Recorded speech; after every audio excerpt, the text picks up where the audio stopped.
India used as a premise for this attack the terrorist attack that took place in Indian occupied Kashmir a couple of weeks earlier. We express our sympathy with the victims of terrorism, and Pakistan has consistently and unequivocally condemned terrorism in all its forms and manifestations. Immediately following this terrorist attack, the Prime Minister of Pakistan, Mr. Shehbaz Sharif, offered publicly to India and the international community that Pakistan was ready to be part of any impartial international investigation into this terrorist attack.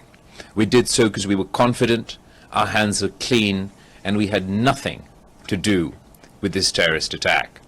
The Indian government refused Pakistan's offer and chose instead to conduct their illegal strikes. Pakistan only ever acted in self-defense. We never initiated any violence against India. On the first night, when their planes attacked our country, Pakistan's military responded with precision. They only targeted and downed 6 planes because we believed those 6 planes were the ones who released their load on Pakistan.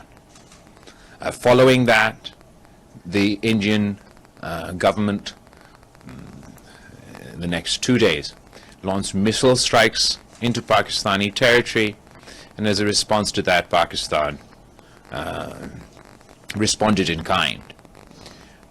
Due to the intervention of the international community, and I'd like here particularly to mention the role of the US President Donald Trump and his team led by Secretary of State Rubio, we did manage to achieve a ceasefire between India and Pakistan. This is a welcome first step, but it is only a first step. I must emphasize that the global community today is less safe post this ceasefire, post this conflict in India, than we were before.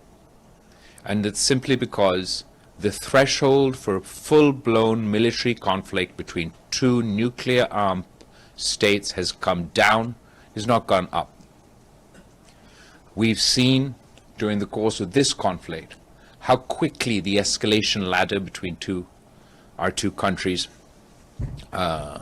rose, and the concern is that the next time there is such an incident, there may not be time for the international community to intervene before things get a lot worse.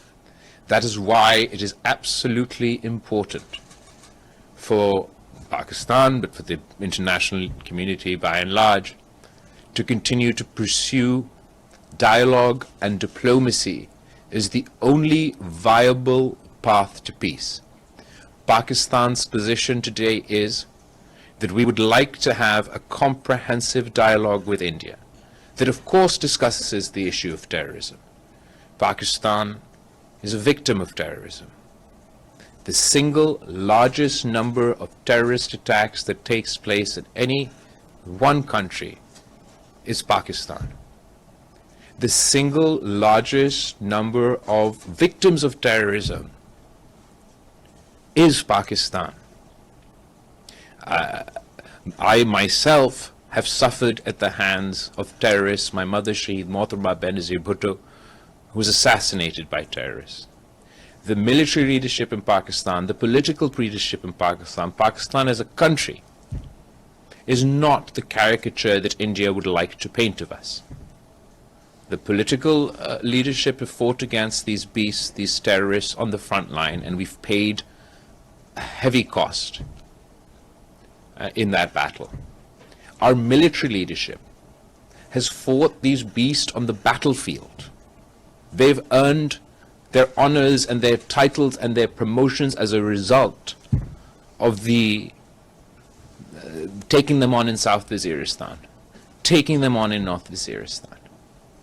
Last time I was here before you, I was the foreign minister of Pakistan. Pakistan managed to go through the FATF process. And we had the FATF as an organization endorse that Pakistan has taken the appropriate measures for CT, for combating terror financing. It has become too easy internationally for hegemons, wannabe hegemons, to use the whistle of terrorism to justify illegal actions, to justify violent actions in Muslim countries, Muslim communities.